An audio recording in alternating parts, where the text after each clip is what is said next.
Thank you to our sponsors for today's video: InfyPower, Amber, StarCharge, and Nokian Tyres. InfyPower is the largest EV charger module provider with over 3 million power modules running reliably worldwide. Their latest G2 collection features ultra-high power density and efficiency for EV charging and energy storage integration. InfyPower, innovation for your power. Amber offers a modern extended warranty for your Tesla's battery and more without the burden of long-term contracts or upfront payments.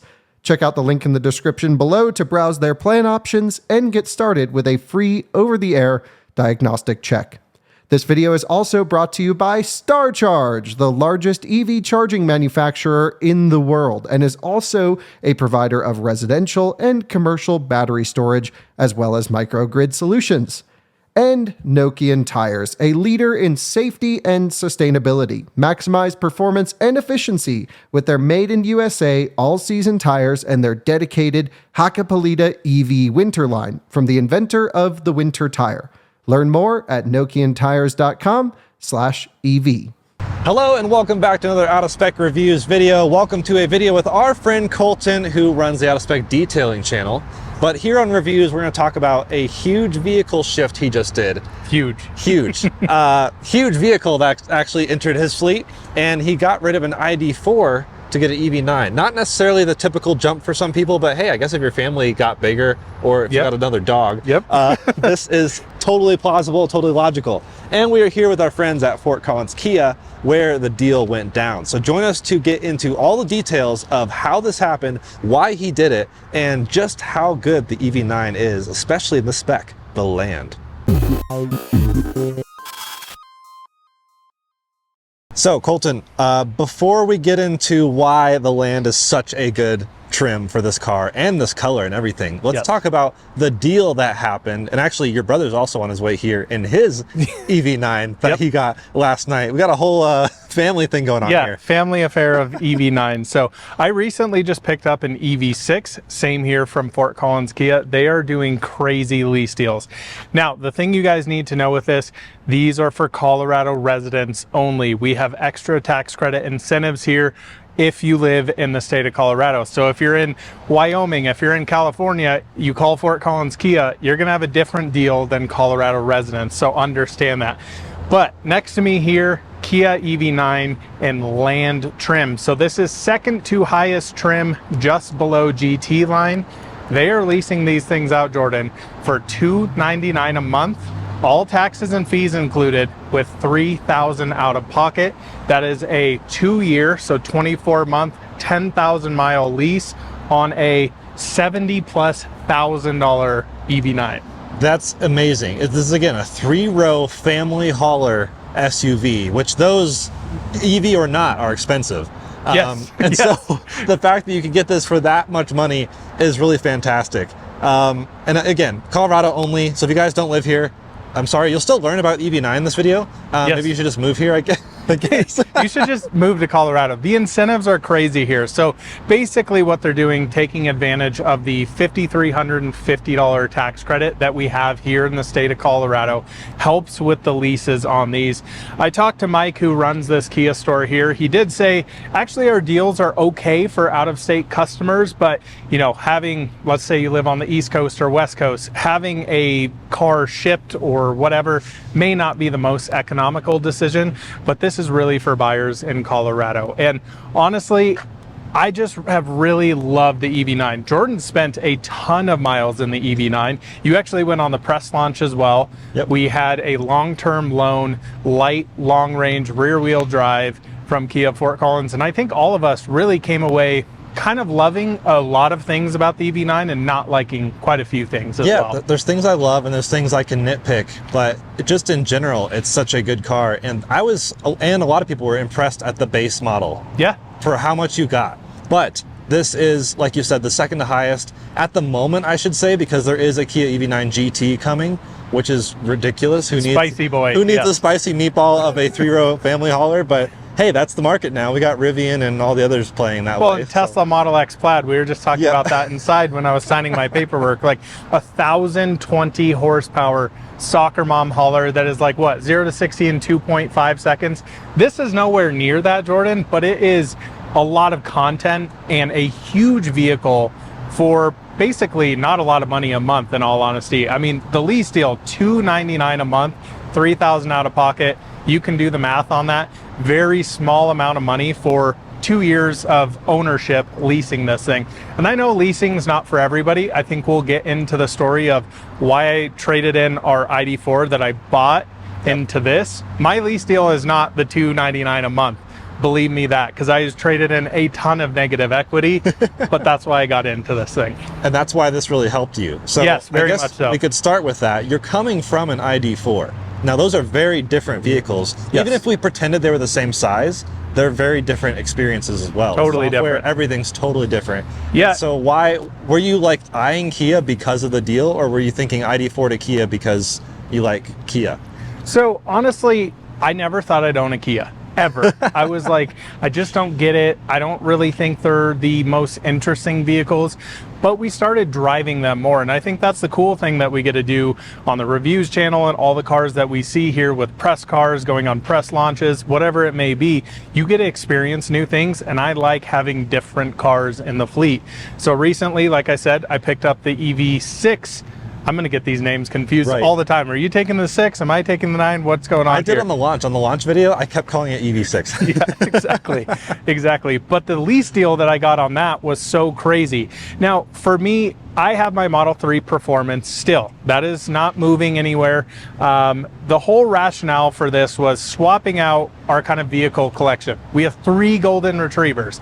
Fitting those 3 goldens into a Model 3, pain in the butt. So I was like, I need some sort of a small SUV that I can drive, my wife can drive, and that's how we ended up with the EV6. We also had the ID.4 at the same time, Jordan.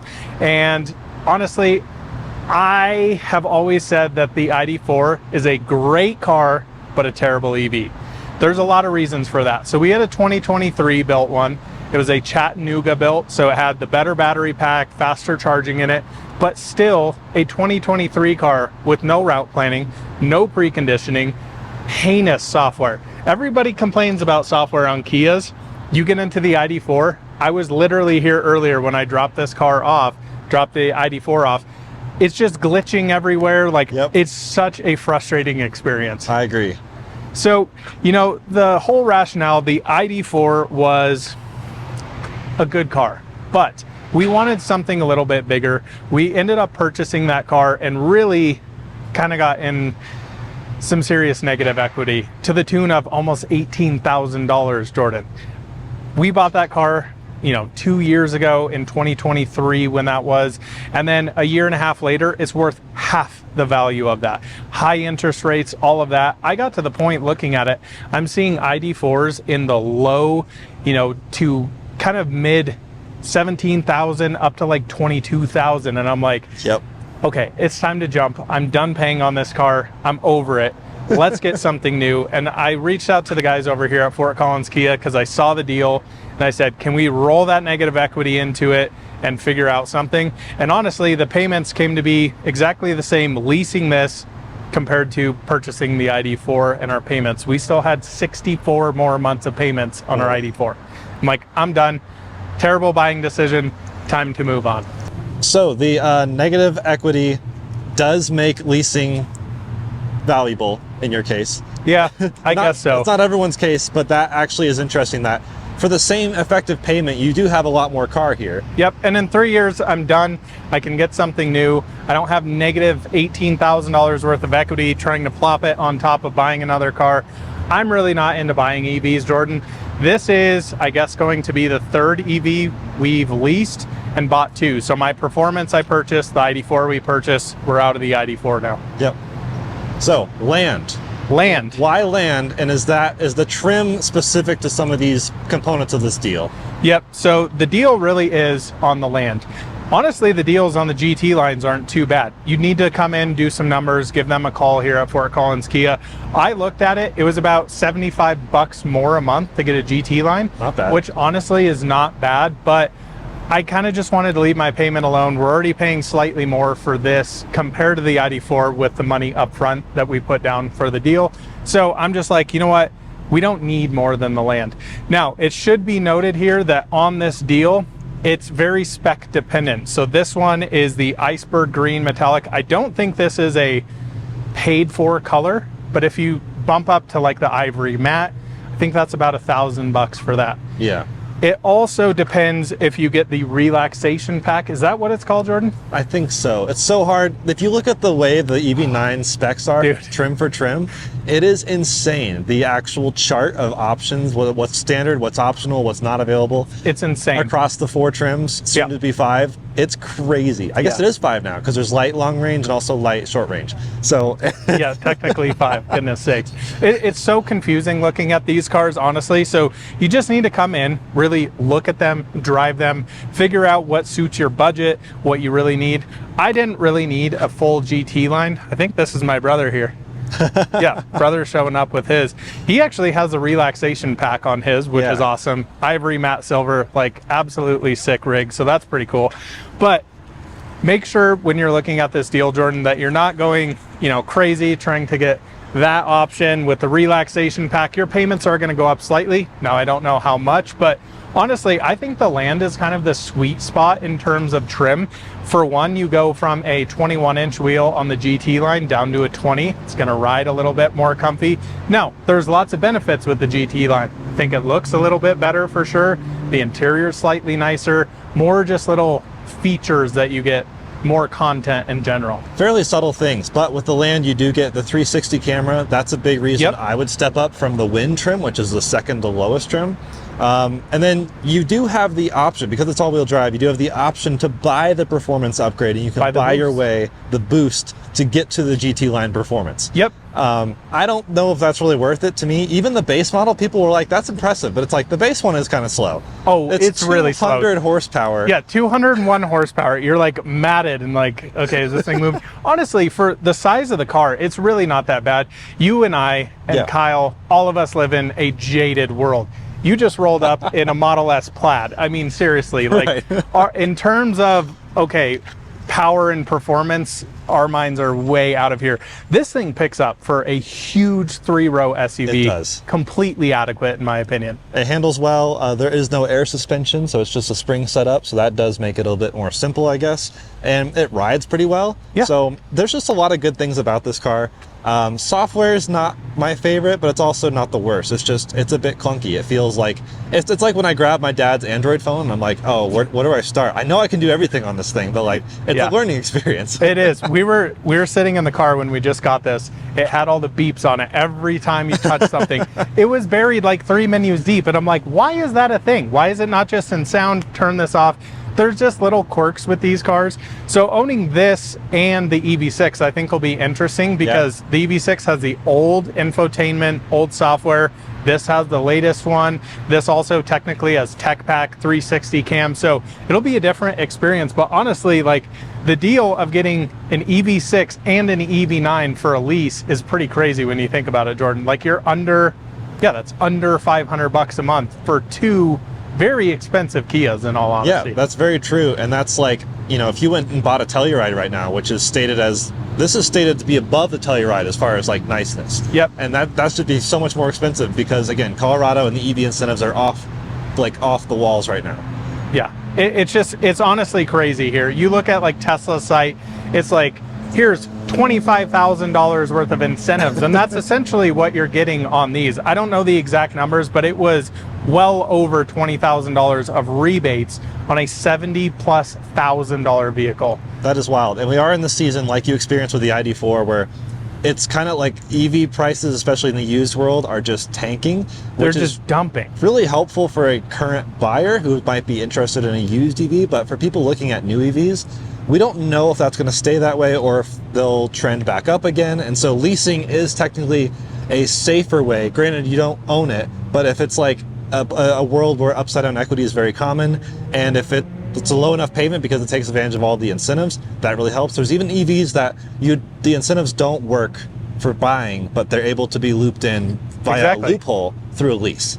Exactly, because you have, you know, cars like this that aren't built in the US yet, and they don't qualify for the full $7,500 tax credit. But if you lease it, then they are. So it's like, there's so many of these weird loopholes that I don't quite understand. And honestly, when you look at the market, the guys were asking me here, like, you know, my thoughts on what's happened to the EV market. And I'm like, I think Tesla is a big driver in that. They've shoved down the prices of Model Y, Model 3, all of their kind of basic vehicles, if you will, compared to S and X, and everything has just started to be in flux because of that. Like when you go to look at a Model Y or an ID.4, you know, there's a big difference in vehicle there, even from EV6 to all of that. It's just, it's really crazy. So I think let's take a tour of the EV9 here, talk about it a little bit more. We'll get my brother on camera because I want to check out his new rig, because that looks freaking awesome in the ivory matte versus the glossy. It's very different. Yeah, very different. So now we have Jake's matte finish next to the glossy one, just so you guys can see the differences. Yes. And one of the most noticeable ones is these lights are only available in gloss, not on the matte.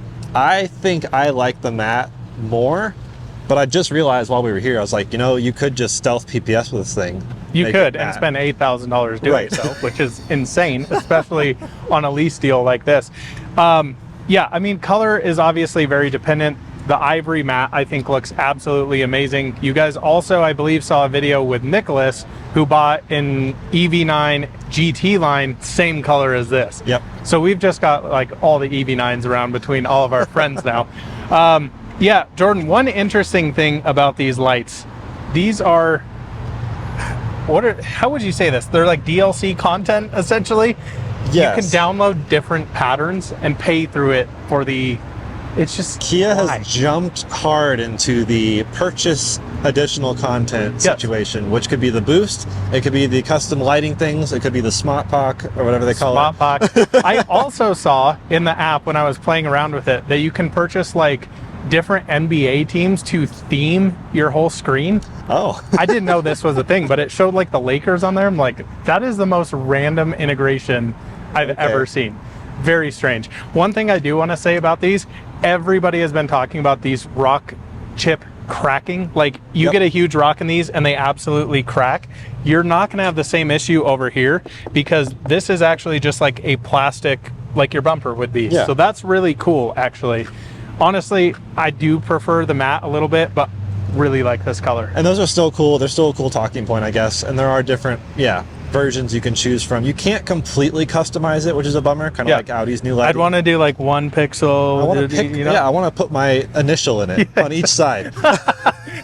JS coming down the road. Right. Yeah, that'd be sick. But anyways, the Land also brings the nicer headlights. Yes. That is a step up from the, I don't know if Wind or Land is what introduces those, but I think it is Land. Wind has the base lights. I was not a fan of those. We had the light long range for our test vehicle. I thought the headlights were actually pretty terrible. Here's another one, another ivory Land, so that could be one of yours. It's just insane how many EV9s they have here. They're everywhere. But let's take the viewers here on a quick tour of the cars, because the real big thing about these cars is that they're big. They're super spacious. We've compared this to R1S. Jordan, in my opinion, the interior space just feels so much more roomy, so much more voluminous, if that's a word. Is that a word? Yes. Yeah. It's just a big car. Yeah. But it's honestly in the footprint of not a huge car. You look at a Telluride right behind you there, that does not look like the same size as an EV9. Yeah, I don't know what it is about the proportions of this car that makes it look bigger than kind of the footprint it actually is. Yeah, it's impressive space. And I will say this one also has a glass roof, which our base long range didn't have. And that makes it feel more spacious as well. So I guess we can look in the interior here. It's nice because the front seats, even on the base model, do have heated and cooled seats as standard. You also get the full ADAS system, so HDA2, Highway Drive Assist. That's standard as well, so you don't have to upgrade for those. But with the Land, the 12-volt battery's charging. Yay! It's the most random thing. The silliest light. Kia does a lot of silly things. Yes, they do. But I do genuinely like these. It's funny, they all have the same smell. They definitely do. You have a fingerprint reader for your profile. You have ambient lighting on the land trim, which you do not get in the wind or the light, I don't think. Right, and it's just like a dungeon at night driving it without the ambient lighting. I feel the exact same way in my EV6. I don't have any ambient lighting. We have the GT on test right now, the EV6. Yep. Makes all the difference with ambient light. 100%. You even have the Kia badge that actually lights up at night as well, Jordan. Wow, that's pretty cool. Which is pretty interesting. The seats in here are definitely different than the GT line. I actually prefer this material. It feels totally different to the GT line, but really interesting design seats. The thing I love here that we're upgrading from the ID.4, for one, the headrest. The best headrest in existence. The best, absolutely the best. Like memory foam in here. I put my bald head on there and I'm just like, I'm in heaven. But you actually have ventilated seats, which is absolutely awesome. Kia absolutely nails ventilated seats though, as well. Yep. Now, I'm sure the viewers have probably seen the EV9 a bit, but the space up front is pretty nicely laid out. I'm always a huge fan of a center console that almost goes to the dash. Rivian, that's one of my biggest gripes. I don't like that open space. Yeah. It's just a personal preference thing. That's really why I chose the EV6 over an Ioniq 5, because I like a center console. I like to feel like I'm in a cockpit. You know, interesting things like this, how you have this big cup holder area up here. These are upgraded as well. The light did not have these. Really? Yeah. I don't remember that at all. For some reason, that's like another thing on the wind introduces or something. I don't know. The way they lay out the trims, again, crazy. It's so strange how they do this. Like even you can have just power your phone, or you can have a data transfer down here with a click of a button. Like, that's so cool. I like it. I don't understand Kyle loves it. Yeah, it's fine. It's different. I think it's really strange. But just like my wife and I got in this car earlier and we're like, oh, you have two cup holders here, and then you have them here as well. It's just like those nice things coming from the ID.4 that was a much smaller car that feels pretty awesome. Front here, I really like a lot. One thing, Jordan, let's do this on camera. Let's peel the screen off because it's officially now a used car when we do that. Okay, trying. Maybe on there a little bit harder. Oh, there we go. I feel like I'm taking Alyssa's job. Well, she's gone playing around in Jackson Hole today. There we go. Oh, man. And it just appreciated 20,000. Yep. Oops. Good thing it's a lease. Exactly. Yeah, don't have to worry about that anymore. It's just such a roomy car. The biggest negative I have with the land trim, Jordan, I hate this headliner. Really? Absolutely hate this headliner. Yeah. It needs to be black. Just put black headliners in every single car. That would be nice. I think the biggest thing for me though, other than the front space, is the back. The back is where this car just really comes alive for me. The second row is sublime in here. I absolutely love it. So let's pop back here. I'm sitting behind, you know, my wife's seating position. Yep. The leg room back here is just insane. Yep. Absolutely love it. And you're sitting kind of high. And I am. It is interesting. I love that the glass roof, it's actually two different moonroofs, and they are like power closing shades. Except for this one. This one's manual, which is weird. But they have shades that close, which is nice. But I do prefer being in like the second row of the Rivian just because of the eye lines from the second row. Like you kind of don't really have that right there. The it third is row nice. Is great. Yeah, third row is great. The one thing that I don't like about the Rivian, their second row is too small. Yeah. They've even said R2 is going to have a bigger second row than R1S. It's crazy. I just not into that at all. You know, back here we have, of course, what I call the peasant blockers. These are always nice. I absolutely love these. I have these in my all-road that I traded in today. I don't know why I like these so much. I just think they're extremely nice. There's just so much space back here. You even have ventilated heated seats in the second row. Which is a huge mic drop because almost no one has ventilated second row seats. No, like even does Mercedes EQS? That's optional. So yeah, there you go. Included here. It's really, really nice. Now I will say this is nowhere near R1S interior quality. Right. You definitely feel a lot of cheaper plastics in here, but honestly, if you're leasing this thing, which in my opinion, you kind of should, I'm not giving financial advice. I just think purchasing a $70,000 EV that's going to depreciate in a couple years, a little bit rough on that case. Trust me, how I know. I love this car. There's just so much space. You have vents all the way up here. Great for the dogs. Of course, 3 golden retrievers. That's a big thing for us. The ID.4 had just a center stack here. The dogs were always panting in the back seat. They had a huge moonroof, which would just heat the cabin up like crazy, but it didn't have any sort of dog mode. Now this technically doesn't have dog mode, Jordan. Yeah. But it kind of does, but it sucks to use. At least it has something that you can keep the climate on compared to the ID.4. But yeah, why is dog mode not a thing in every single car? They could add it over software. I think they really should. The amount of people begging for it, it's crazy. Now the Lucid has it, and it's called Creature Comfort, which is just an amazing word for that. Yeah, absolutely. It's also weird, you know, what trim is it? The Wind trim that gets a bench seat? So the base model Light or the Wind gets the It's so weird. 7-seat. Otherwise, it's all 6-seat. Why can't you option that in this trim? Yeah, and that was a big complaint from a lot of journalists at the launch. They, gave us all the top trim, and someone made a point. They're like, "Well, what if I want to pay for the top trim, but I also have 5 kids?" Yeah, exactly. So, well, then you're in a school bus. I don't know. Like, seriously, it's a strange decision how they've laid out the trims on this car. I kind of think the Land is a sweet spot unless you're really like, I love the looks of the GT line. Yeah. I like some certain things on there. I mean, if you can spring for a GT line, I think you're not going to be dissatisfied going that way, because you just get a little bit more in every single area. But honestly, this feels like a very premium car. Does it feel like $70,000 premium? In my opinion, probably not, Jordan. Right, but the prices have all crept up anyways, so I guess Everything's so expensive. what I thought anymore. was 70 is what I thought was 50 is now 70, so Yeah, it's just crazy. I mean, the amount of people you can fit in here comfortably is quite impressive. My friend Nick, who got his GT line, we went to a brewery with him, his wife, Jess, and I, a child seat in here, and a dog. Yep. Like, that's impossible to do in a Model 3 or ID.4. or 6 adults, and you have plenty, I think 6, 7, 8, something like 8 USB-C ports. Insane. They're all 25 watts, which is a pretty solid amount of power. Yeah, this thing is loaded. Absolutely loaded. Let's quickly check out third row trunk, and then we'll go take this thing on a quick test drive. Power opening liftgate, which is even standard on the base model as well. Yep. And just huge space back here. I like how they've done the design on this, Jordan, where it's like Rivian, one of the things they do, which I think makes it look a little bit nicer, is they kind of have this, this line, I don't even know what to call it, but it curves in a lot more than this is just like a very wide opening.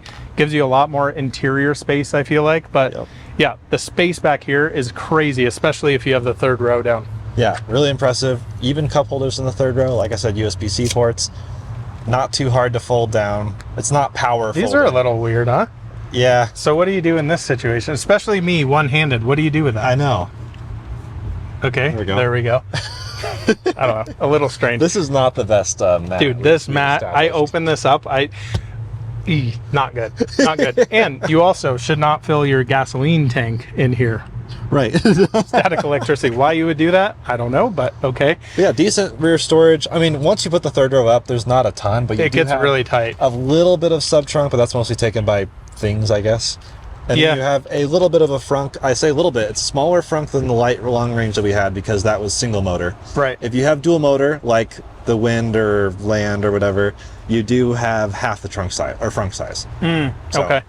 Yeah, I don't know. It's just, it's a great amount of space, other than like Rivian, of course, has a huge front trunk. Yep. So I think they sacrifice a little interior space. They also have a huge deep underfloor storage in R1S, which is really nice. Yeah. But yeah, different price bracket, I would say, but a lot of people compare them, especially now with the dual motor and their new LFP pack in the R1S. Pretty interesting option there. Yeah. I just want to quickly show my brother's car here. Jake, if you can unlock it real quick. So Jake got the relaxation pack in here, which, what's your thought on it, Jordan? I think you said originally it's kind of... Yeah, I don't feel like it's worth it, really. So I think what that does is give you the reclining second row. It was already ventilated and heated, as we saw in your car, but this adds a method to, let's see, how do I... Nope.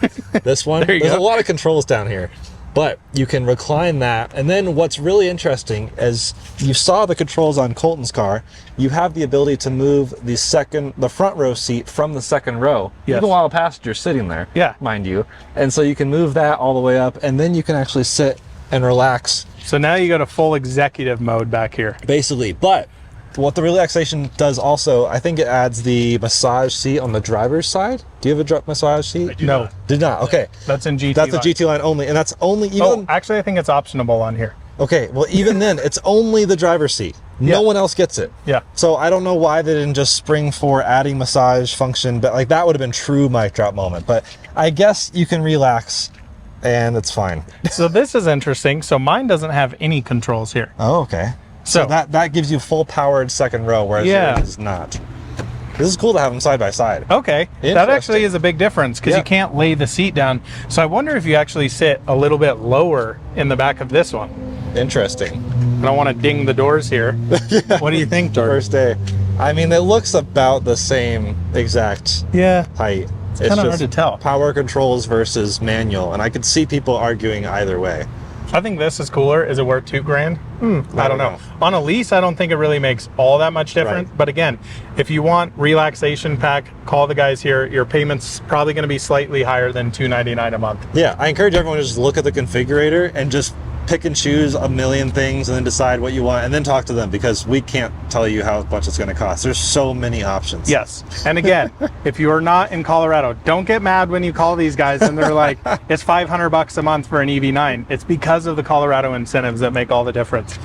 Jordan, I think we've done a good tour here. You want to go take this thing on a drive? Let's rip it. So Jordan, we are all loaded up here. I think let's take this thing up Horsetooth.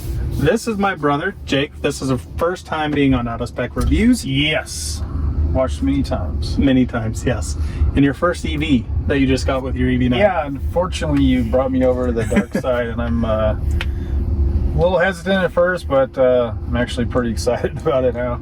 So it'll be interesting, Jordan, to have Jake kind of figure out this whole EV thing. I know he hears us talk all the time, kilowatt hours, kilowatts, charging this, charging that, how you road trip, all that fun stuff.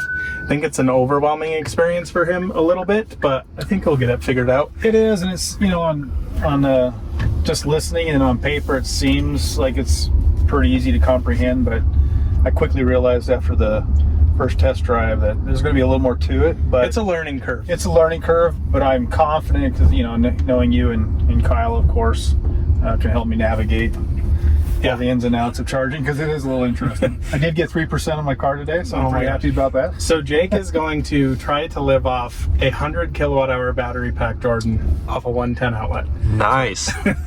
We'll see how that goes. That could be a challenge. Yeah, it totally depends on your daily driving, I guess. Yeah, that's the thing is the wife, you know, is only about 3 miles from work, or from her works from home, and I work from home, so it's reason why we did this is I got rid of my car. Yep. And last 2 months I've driven it twice, so it's like I kind of paying for a car I don't really use, and we came across this beast, and we just went and dove in because I think we could do it. I really honestly, and besides road tripping from time to time, it's doing nightly charges on that thing. The numbers seem to make sense, but yeah, we'll see. It's a big battery pack to live off a 110 outlet.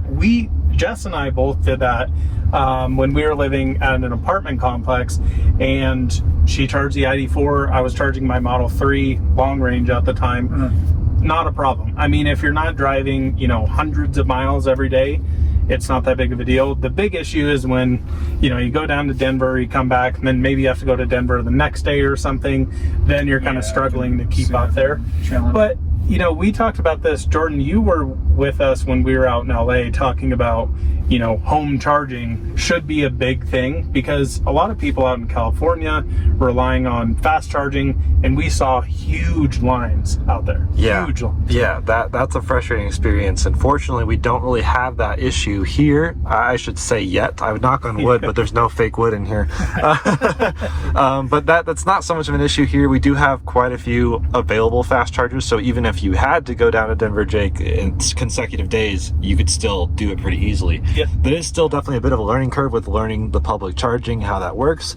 But that's one thing we forgot to mention earlier, Colton, is this is a fantastic charging car. It charges very well, very competitively, even better than Tesla in a lot of ways. Definitely a far better than your ID.4 experience. Like you said, that car was a good car, but not a great EV. This one on the EGMP platform by Kia Hyundai Genesis is actually a really good EV.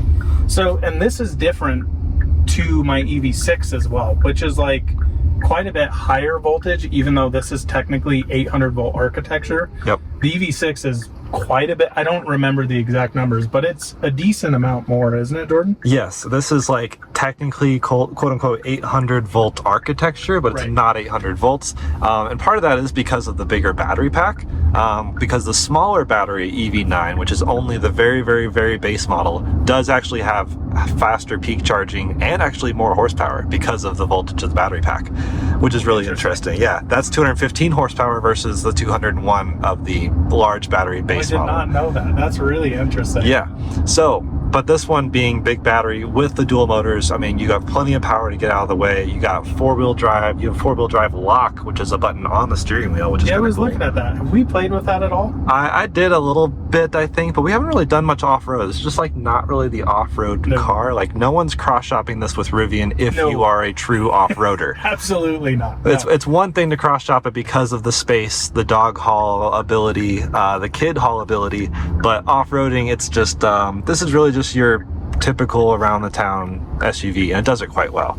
Yeah, totally agree. I mean, it definitely feels like a big car, but here's the interesting thing. So Jake came from an Atlas, was it Cross Sport? Yeah, the Cross Sport, exactly, our line. So it was like a, two-row SUV, and it didn't look huge, but the dimensions, this is technically narrower. It's narrower, it's a little bit longer, but not by much. It's like a couple inches. Yeah. I don't know what it is about this car, Jordan. When I see it, I'm like, holy crap, that's a school bus. And then you put it on paper next to other cars, and it's like, actually, it's not that bad. Not that bad at all. I think for me, one of the things I absolutely love about this car is how quiet it is. Yeah, it is almost silent in here. We're able to film this without any microphones, partially because we don't have three, but also you just don't necessarily need it. They do have acoustic. I forget which trim introduces the like double laminated glass further back beyond. Is that the Land? Yeah, I think you're right. Yeah, the base model only has the double pane glass up front, whereas all the other trims you get it further back. And so it is a really nice quiet experience. That also helps with the fact that the glass roof is added as an option. So that helps a little bit with the NVH. I also should note you have your digital rearview mirror up there, which some of the base model trims do not have. So there's just, again, we're beating this. It's so crazy how There's just different so many. all the trims are. I just have to say though, like, couldn't you imagine this in one of those refrigerators? Like, how nice would this be in a Cybertruck? Oh my gosh, that would be amazing. Like, well, why is that a thing? Sorry, I'm just ranting. But like, Ranting about other cars, yeah. it's so weird to me that you can get that in a Kia, but Tesla that leads everything in technology. Yeah. They can't put that instead of, oh, let's just take this thing off and you can stare at the screen. Yeah. I'm not into it at all. What else to say about this car, Jordan? It just drives really nicely. You have a few different drive modes available. Sport, My Drive, which is a configurable, Snow, which is cool. I don't remember if the base model had Snow because it was two-wheel drive. It's funny, the base model had Sport, which did make a difference, but it's definitely... you had to put that in Sport to get anywhere. Whereas this one, Sport really is a little bit more of a ripper. And as far as comfort... Oh, yeah! Oh, is he trying to rip it up front? I think that was the Accord up there. Oh. Full tire squeal. The Accord beat the Corvette off the line. Makes perfect sense. We've got Chop up here. That's his license plate. Right. Pretty great sounding vet over here. But yeah, I mean, honestly, this car compared to the ID.4 just feels so much more substantial, but it also, in my opinion, drives a lot better. Now, our car was lowered and had 22s on it, Jordan. Looked sick. Looked amazing. Rode terribly. Right. So coming to this is now like, oh, it's like quiet, relaxing, comfortable. I do wish this had a little bit more aggressive stance, but I'm okay with the trade-off of it. Exactly. I can tell you from my perspective, I absolutely loved my Atlas. I bought that car because of the space. I just love bigger cars. I came from smaller vehicles like an A3, went to an A4, and then I just being back in Colorado and trying to plow through snow with my A4. He beached it once. Brought me to the reality of I got to get a little bit bigger vehicle. So I love the Atlas. It really did, but I didn't want to give up the space. Yep. And coming to this thing, I was really skeptical. I really wanted to hate this vehicle. Yeah. I really did. I didn't want to dive into EVs, and I think that was just out of fear. like as soon as I got in this car and started driving, I quickly realized, oh boy, I'm in trouble here. I'm probably going to fall in love with this thing, and I did. Very spacious, a lot more room. It feels so planted and grounded and just so solid. That first drive really blew me away. I wanted to hate Kia. I wanted to hate this car. Yep. But I absolutely fell in love with it. And obviously, that same day we walked away with one. So yeah, it's pretty crazy how these deals work out. I mean, Jordan, how is it? I cannot put the numbers together in my head, thinking that this is, I think Jake's was almost $73,000 in MSRP. Well, 75 with the relaxation. Holy smokes. So I was up there, and trust me, when I looked at the numbers, I glanced at my wife and I glanced at the sales guy, and I felt like I was maybe ripping them off. And I had to question it, like, is this for real? And I had this gut instinct, like, you always want to negotiate.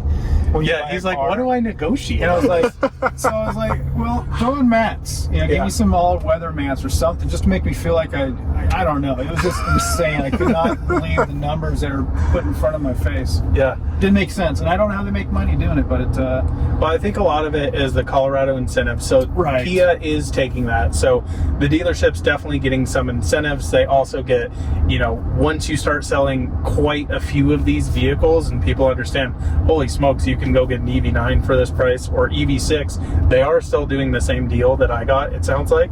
So, they're getting volume discounts. Kia really likes that when you start selling a lot of cars as a dealership. And the guys over there are great to work with, Jordan. I mean, I've been to a few other dealerships around here. I won't name names, but I tried to get the same deals as I did on the EV6, and they were like hundreds of dollars more a month. So I don't know what's going on, if other dealerships don't understand, if they don't want to sell EVs. I don't know the whole situation, but that's been my experience. I mean, it's just hard. Dealerships have a bad name, a bad rap lately with a lot of things, and that's been growing ever since Tesla and Rivian really mixed that up. But it's cool to see some dealers that still do genuinely take care of you, and that's why we do like to partner with them. And I mean, it's easy when the car is just good. That really helps. Kia is making really good cars lately, and that's part of them turning their brand around. I mean, 20 years ago, if you said you drove a Kia, you're like, oh, I'm so sorry. Yeah, definitely. But we've been praising it a lot. I do still have nitpicks. I mean, the row of buttons below the screen, I really hate those. These are not good. I always hit them when I'm trying to rest my hand on there to use the screen. Yeah. Always do that. The route planner, we said this is a great road tripper. The built-in software to, tell you when and where to charge is terrible. It's absolutely abysmal. You should never use that when you're road tripping. But you kind of should, because it'll tell you have to do like charger by charger, because you still want the car to precondition and get those really good speeds. But it's just not great. We learned that on our recent race to Vegas over on the Out of Spec Motoring channel. But otherwise, pretty great. You got paddles to control your regen levels. One nitpick, I don't know if it's a setting you can configure, Coleton, but every time I get in the car, I have to go to iPedal Max if I want one pedal driving. You have to do it every single time. That is a huge problem. When you go into reverse and then put it back in drive, it goes down to level 3. So then you have to hit the paddle again. Yeah, and you can't always hit the paddle because the conditions may not be met. Like if you're trying to hit it while under a little bit of braking, it'll be like, nope, can't do anything, sorry. Well, when you change your modes too.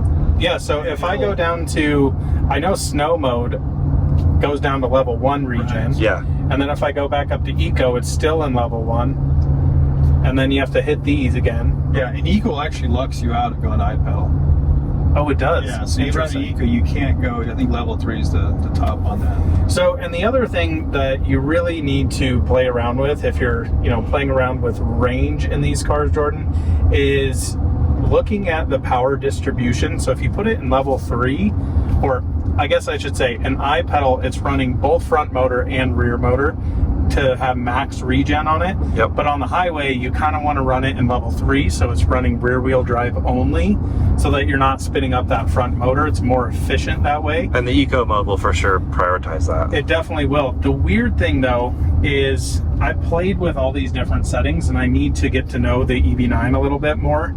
The EV6, even if you leave it, I don't remember what it is. I think it's 77 miles an hour. It kicks on the front motor no matter what. Yeah. When you're in cruise control though. It's very strange. I don't understand the logic behind that, but this thing has huge regen. Taking a break because I'm swerving everywhere, doing terrible driving here. It's telling you to get a coffee. That's great. It's a great rig, Jordan. I really, really like this thing. Definitely some nitpicks. Jake, I'm curious, what's your thoughts on the software? And I was telling you this before, you know, I haven't driven, I mean, I've driven with you in your Tesla. I think you've driven, you drive it once, but I haven't had the time to really spend playing around with the software. So my experience with the Tesla software is really limited other than what I've seen. To me, it seems really snappy. I was surprised. You know, you had mentioned that you didn't like the software.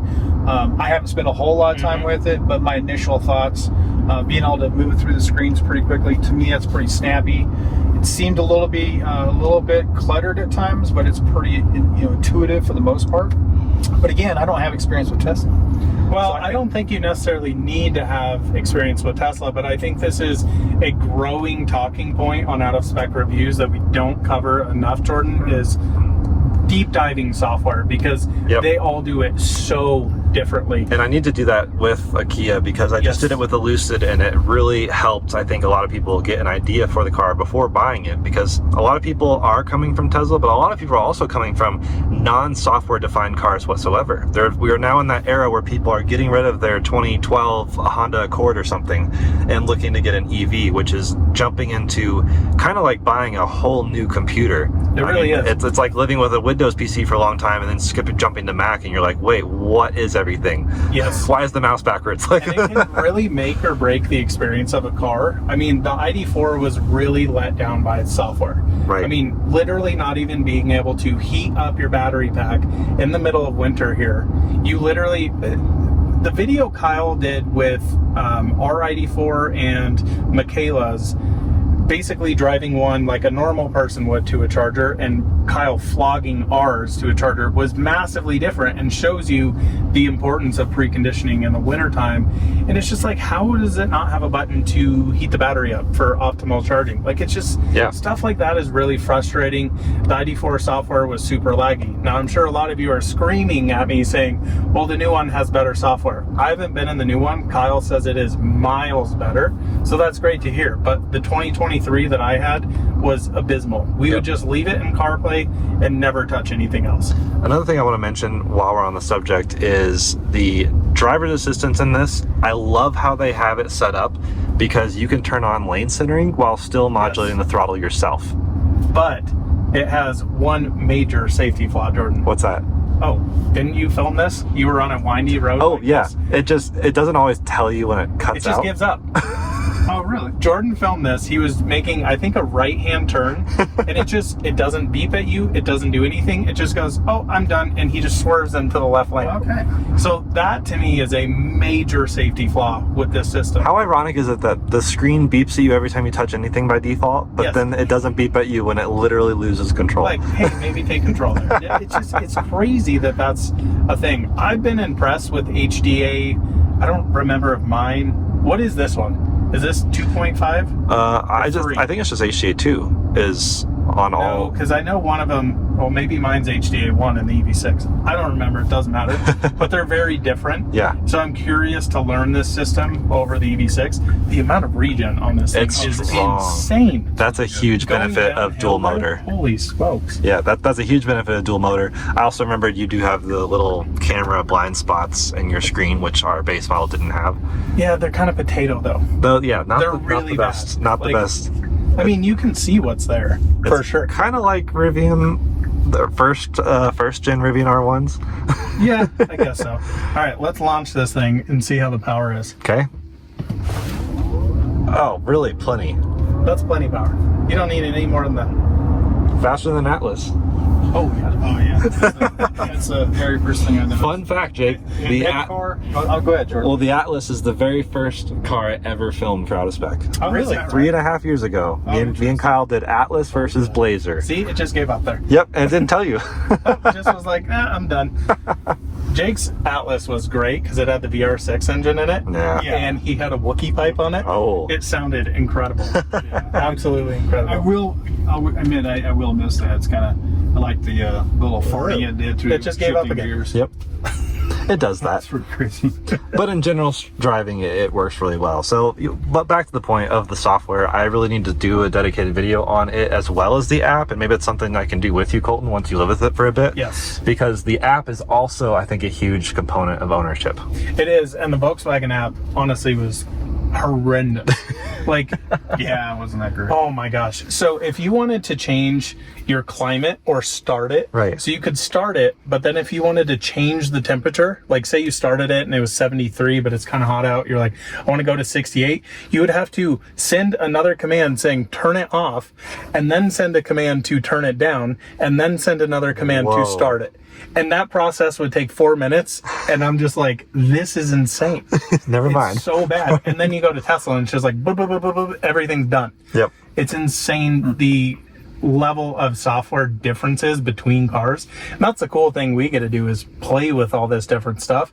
It's nice having cars for long term as well. Instead of like, we normally have a car quickly on a press drive. Like you guys were just driving the EX90, had like what, half an afternoon with it. You can only learn so much about a car with that. But now this will be nice to have long-term EV9 fun exactly. with. All right, Colton, we've now made it to the beautiful vista that is over Horsetooth Reservoir. Another reason why you should move to Colorado. Yeah, it's just EV9s beautiful. and beautiful views. Yeah, and it's just turning fall now. You can start to see all the leaves turning. Love this time of year. It's getting a little chilly up here already. Love Holy it. smokes. Yeah, really like it. It's been so hot here this summer. Honestly though, Jordan, I'm thrilled with our EV9. I know Kyle was very against me getting out of the depreciation of the ID.4. He's like, just keep the ID.4, it'll be worth something. I don't know. I'm pretty thrilled with this thing. I mean, I don't know. To me, it makes all the sense in the world. We have 3 dogs that we love to take with, and I won't road trip the ID.4. I have said that many a times. I'll barely take it into the mountains because it's so bad with range. The charging's annoying with it. I literally have to do math sitting there to see if I can get to another charger, where this will help with that a lot. But honestly, I just like the car quite a bit more. Right, I agree. I think it's a great move, and I do think that highlights the point that you just have to do what's right for you. I mean, exactly. Everyone has their own opinions, and we, especially car people, love to have a lot of opinions. Oh yeah. And it's really fun to nerd out about, like, what would I do in this situation, but this does feel like a lot more car. You made it, you worked it out to where the effective payment isn't really much different. There was some money transferred, and now it's a lease instead of owning, but yeah, it's about $2,000. Your and I'm dogs like, are for an happy. EV9, yeah, dogs are happy. More importantly, wife's happy now. Right. This has been her dream car. She's been saying, I really want an EV9. I really want an EV9. When they first came out, she saw ones like, oh, we have to get one of these. And honestly, I agree. It's a sweet, sweet rig. Do I think it's for everybody? Not necessarily. It is a big car, and getting used to it being a 3-row SUV, parking it compared to the ID.4, it's a lot of space. agreed. And definitely a huge battery pack. So charging costs are going to be more expensive, going to take longer to charge if you don't have home charging like Jake does. I'm curious to kind of see how that story goes with his EV9, but yeah, I mean, the deals are just insane in my opinion. I think it'd be really fun to do since you got, especially at the same exact time, doing a 6-month check-in or something after you've lived with them for a bit, see if they still are everything they're cracked up to be. But it's cool to see this happen. It's cool to see the deals work out. Again, a huge perk of Colorado. It's cool to see this color, Colton. I never see this color. Never see this And color. that's why I think it's so much fun and so awesome. And yeah, it'd be interesting to see also just how the paint kind of holds up. You know, they are both leases, but Jake's matte paint versus your glossy paint, how that'll kind of change over time. That could be an interesting story on out of spec detailing. We can coat them with 2 different ones and kind of maintain and wash them similar and see how they do, because definitely a lot of people, Kia Hyundai is really diving deep into matte paint, so I think that'll be an interesting thing you can see over on the out of spec detailing channel. We can play around with it more, especially I think Jake has his for 2 years. I have mine for 3. I did a 36-month lease on mine, so everything was a little bit different between our deals. Me trading in 2 cars, him trading in 2 cars, having some equity versus me not having equity. I'm definitely paying a lot more a month than Jake for the same exact car, but at the end of the day, I'm thrilled with it. And honestly, if you want an EV9 at a screaming deal, check out Fort Collins Kia. Thanks for those guys over there. They are the best. Yeah, it's a good dealer. We like to support them and they support us. And yeah, sorry for the long video, folks, but hey, we're detail oriented as ever. It's out of spec. What do you expect? Seriously, like they're always an hour plus long. Right, exactly. So I don't know if you have any final thoughts, but I just am thrilled to vicariously live through you living with this. Yeah, it's good to have different cars. Right. I mean, it gets boring that, like, how many Model 3s do we have in the family of out of spec? It is ridiculous. Like, I think everybody besides Jordan's gonna get one soon, hopefully, is gonna have a Model 3, and it's like, you can only do so much stuff with Teslas. It's cool to have kind of the benchmark cars. I always say, my Model 3, I always feel like I'm at home in, but then it's been nice to experience the ID.4, to experience the EV6, and now to be able to play with the EV9 more long-term.